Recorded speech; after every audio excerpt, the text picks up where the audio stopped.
സ്വാമിയെ ശരണമയ്യപ്പ.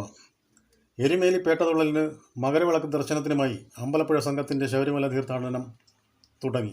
അമ്പലപ്പുഴ ശ്രീകൃഷ്ണ ക്ഷേത്രത്തിൽ നിന്ന് രാവിലെ 7 മണിക്ക് പുറപ്പെട്ടു കഴിഞ്ഞു. നാളെ രാത്രി ഇരുമുടിക്കെട്ട് നിറച്ച് അയ്യപ്പന്മാർ ശ്രീകൃഷ്ണ ക്ഷേത്രത്തിൽ എത്തിച്ചേരും. 7 രാവിലെ ക്ഷേത്രത്തിലെ ചുറ്റുവിളക്കുകൾ തെളിയിച്ച് വഴിപാടുകൾ നടത്തി യാത്ര ആരംഭിക്കും. കിഴക്കേ ഗോപുരനടയിൽ ക്ഷേത്രം മേൽശാന്തി കണ്ണമംഗലം കേശവൻ നമ്പൂതിരി തിടമ്പ് പൂജിച്ച് സമൂഹ പെരിയോർ എൻ ഗോപാലകൃഷ്ണ പിള്ളയ്ക്ക് കൈമാറും. അലങ്കരിച്ച രഥത്തിൽ തിടമ്പ് എഴുന്നള്ളിച്ച് യാത്ര തുടങ്ങും. വൈകിട്ട് 6 മണിക്ക് അമ്പലപ്പുഴയിലെ വിവിധ ക്ഷേത്രങ്ങളിൽ ദർശനം നടത്തുകയും സംഘം തകഴി ശ്രീ ധർമ്മശാസ്ത്ര ക്ഷേത്രത്തിൽ വിശ്രമിക്കും.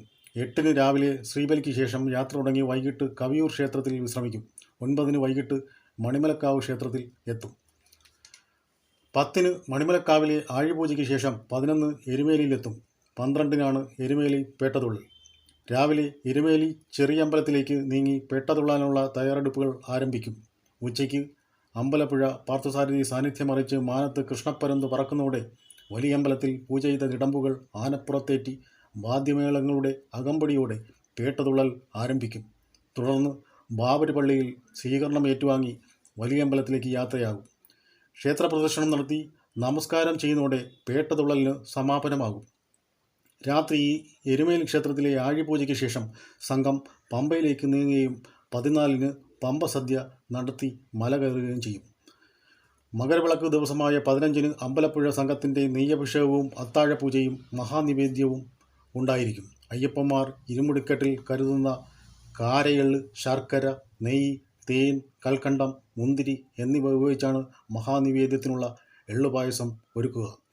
16 വൈകിട്ട് മാളികപ്പുറം മണ്ഡപത്തിൽ നിന്ന് സന്നിധാനത്തേക്ക്, തുടർന്ന് പടിയിൽ കർപ്പൂരം ആരതി നടത്തി തിരുഭാവണം ചാർത്തി വിഗ്രഹം ദർശനം നടത്തി സംഘം മലയിറങ്ങുന്നു. 51 ദിവസത്തെ അതികഠിനമായ വ്രതത്തിനു ശേഷം അമ്പലപ്പുഴ പേട്ട സംഘം രഥയാത്ര നടത്തിക്കൊണ്ടിരിക്കുന്നു. വിവിധ ക്ഷേത്രങ്ങൾ സന്ദർശിക്കുകയും വിവിധ വീടുകളിൽ നിന്ന് നിറപറയും സ്വീകരിക്കുകയും ചെയ്തുകൊണ്ടാണ് ഭക്തിസാന്ദ്രമായ അമ്പലപ്പുഴ സംഘത്തിൻ്റെ യാത്ര. എല്ലാ വർഷവും നിശ്ചിതമായ ക്ഷേത്ര ഭാരവാഹികളുടെ അകമ്പടിയോടുകൂടി ഈ ക്ഷേത്ര പരിപാടികൾ ഭഗവാൻ സ്വാമി അയ്യപ്പൻ്റെ നാമധേയത്തിൽ നടന്നു വരുന്നു.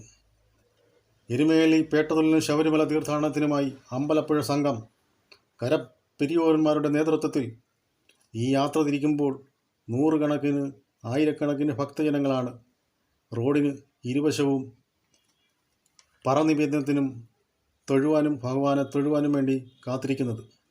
ദേവസ്വം ബോർഡിൻ്റെ നിയന്ത്രണത്തിൽ 250 സംഘങ്ങൾ ഈ ആഴിപൂജയുടെ ഈ പേട്ടതുള്ളൽ സംഘത്തിൽ ഉണ്ടാകും. ശബരിമലയിലേക്കുള്ള യാത്രയിൽ ഏറ്റവും വളരെ പ്രധാനപ്പെട്ട ഒരു ചടങ്ങാണ് അമ്പലപ്പുഴ പേട്ടതുള്ളൽ സംഘത്തിൻ്റെ ഈ യാത്ര. പോകുന്ന വഴികളെല്ലാം 100 കണക്കിന് ക്ഷേത്രങ്ങൾ സന്ദർശിക്കും. എല്ലാ ക്ഷേത്രങ്ങളിലും ആഴിപൂജകളും മറ്റ് പൂജാവിധികളും ഉണ്ടായിരിക്കും. ഭക്തിസാന്ദ്രമായ ഈ ചടങ്ങ് നിങ്ങളുടെ വഴിയിലൂടെ കടന്നു വരുമ്പോൾ തീർച്ചയായും നിങ്ങൾക്കും ദർശിക്കാവുന്നതാണ്. സ്വാമിയെ ശരണമയ്യപ്പ. എത്ര നൂറ്റാണ്ടുകളായി അമ്പലപ്പുഴ സംഘത്തിൻ്റെ ഈ പേട്ടതുള്ളൽ അയ്യപ്പൻ്റെ ഈ പേട്ടതുള്ളൽ ശ്രീകൃഷ്ണസ്വാമി ക്ഷേത്രത്തിൻ്റെ കിഴക്കേ ഗോപുരനടയിൽ നിന്ന് ആരംഭിക്കുന്നു. ഭഗവാൻ അയ്യപ്പസ്വാമിയുടെ മാതൃസ്ഥാനീയരാണ് അമ്പലപ്പുഴ ദേശവാസികൾ. അതുകൊണ്ട് തന്നെ ഈ ചടങ്ങ് ഒരിക്കലും അവർക്ക് ഒഴിവാക്കാനാവില്ല. അത്യന്തം ഭക്തിസാന്ദ്രമായ ഈ ചടങ്ങ് കാണാനും ദർശിക്കുവാനും 100 പേരാണ് വഴികളിൽ കാത്തു നിൽക്കുന്നത്. സംഘത്തിൽ ചെറിയ കുട്ടികൾ മുതൽ 105 വയസ്സുള്ള ആൾക്കാർ വരെ ഉണ്ടെന്നാണ് ഏറ്റവും അത്ഭുതകരമായ കാര്യം. അവർക്കൊന്നും യാതൊരു തരത്തിലുള്ള ശാരീരിക പ്രശ്നങ്ങളും ഉണ്ടാകാതെ തന്നെ മല കയറി തിരികെ എത്തുന്നു എല്ലാ വർഷവും. സ്വാമി അയ്യപ്പൻ്റെ ഏറ്റവും പവിത്രമായ ഈ ചടങ്ങായതുകൊണ്ട് തന്നെയാണ് അവർക്കാർക്കും ശാരീരികവും മാനസികമായിട്ടുള്ള യാതൊരു തരത്തിലുള്ള പ്രശ്നങ്ങളുമില്ലാതെ തിരിച്ച് അമ്പലപ്പുഴ നാട്ടിൽ തന്നെ തിരിച്ചെത്തുന്നത്. അതിപുണ്യമായ ഈ പ്രവൃത്തി അതിശക്തമായ മനസ്സുള്ളവർക്കും ഭക്തിയുടെ അഗാധമായ പാരമ്യതയുള്ളവർക്കും മാത്രമേ ചെയ്യാനാവുള്ളൂ. എത്രയോ കാലങ്ങളായി, എത്രയോ നൂറ്റാണ്ടുകളായി ഈ അത്ഭുതകരമായ ഈ യാത്ര ഈ അമ്പലപ്പുഴയുടെ മണ്ണിൽ നിന്നും ശബരിമലയിലേക്ക് യാത്ര ചെയ്യുന്നു.